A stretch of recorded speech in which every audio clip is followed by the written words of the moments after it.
Good evening. Now's the time and place for the regular meeting of the Board of Trustees for the 22nd day of March 2010.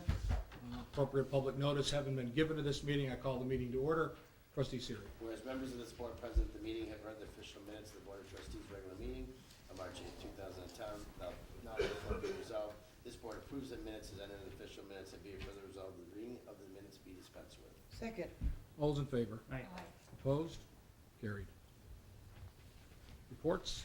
We have one report tonight, the Fredonia Fire Department report for the month of February. They had 138 grand total calls, of which 107 were rescue and EMS, 10 false alarm and false calls, 7 good intent calls, hazardous condition calls, 5, and 6 fires. Received and filed. Any other reports? That's it for the reports. Correspondence? Correspondence was received from Martha Lush, National Day of Prayer Committee member, First United Methodist Church of Fredonia, requesting permission to use Barker Common and the gazebo on Thursday, May 6th from 6:30 to 7:30 p.m. for a community-wide National Day of Prayer.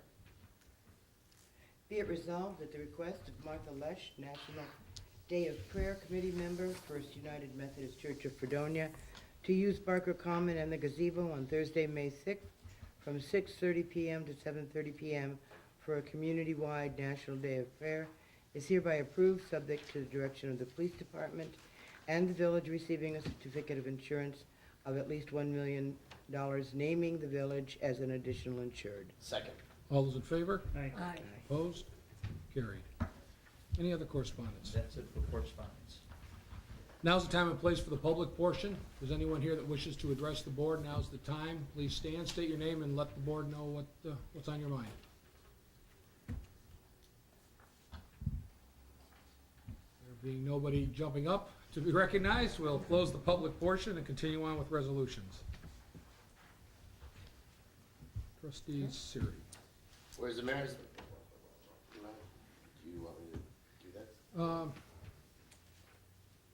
Well, no, I'm about to present it. I don't know if it's a matter of the reading of that resolution, Sam.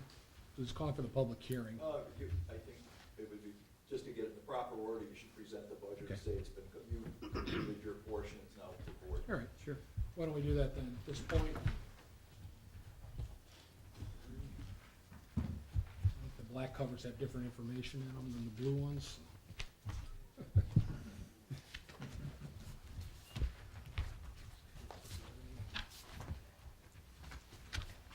The media, got one for each of you, 2 papers.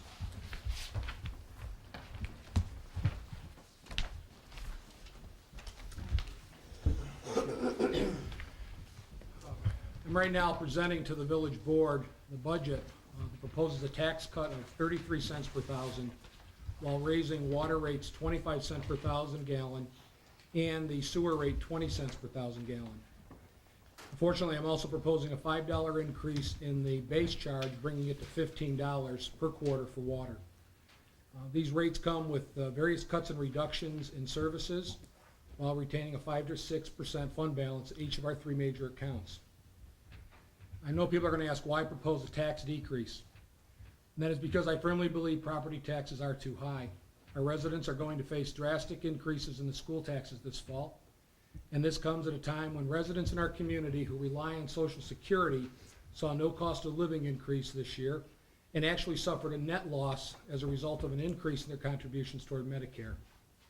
Certainly an increase in water and sewer costs will also affect those citizens, but they do have the ability to control their expenditures, and we have seen such control over the past 2 years from prior increases where the actual consumption has been reduced. I believe it is more equitable to increase those costs, which are not shared only by property owners, but by all users.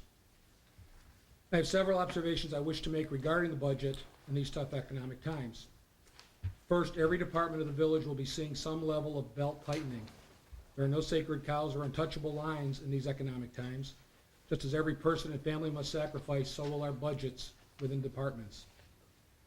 Second, the proposed general fund expenditures are up from last year by approximately $173,000. That figure is equal to the budgeted increases in the employee benefits being health and retirement, and the debt service being our principal and interest payments.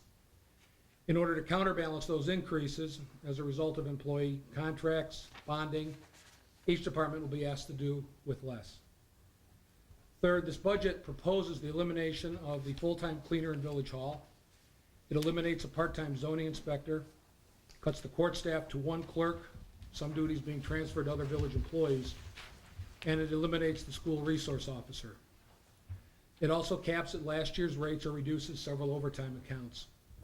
To make this reduction effective, I will ask the department heads to put their overtime policy in writing to be reviewed and approved by the board. Overtime should be set up as actually needed and not run on an autopilot. My view of municipal expenditures has been and remains a comparison of wants and needs, and while some may want these positions, we do not necessarily need these positions. Fourth, we need to expect tighter budgets from the state of New York. No one can know for sure when the budget will be approved this year. While the governor's proposal will only reduce our aid to municipality funds by approximately $5,000, we don't know yet what the legislature might do regarding that amount or CHIPS funding. Our state assistance is always in limbo until the adoption of the state budget later in the year, but we do know we are facing a 53% increase in state retirement costs.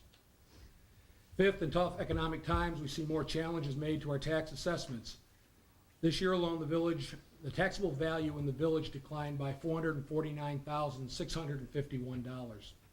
That follows last year's devastating $850,000 decline. And the assessed values faces additional challenges right now, and we would expect further declines being a real possibility. The reality is that larger taxpayers with the ability and resources to challenge their assessments are doing so and transferring a larger portion of the tax bill onto smaller businesses and homeowners. The attached budget represents my efforts in analyzing the needs of the village as compared to the lengthy wish list of ideas and projects submitted by our village department heads. I believe that such an effort is the result of weighing needs versus wants and providing only necessary spending.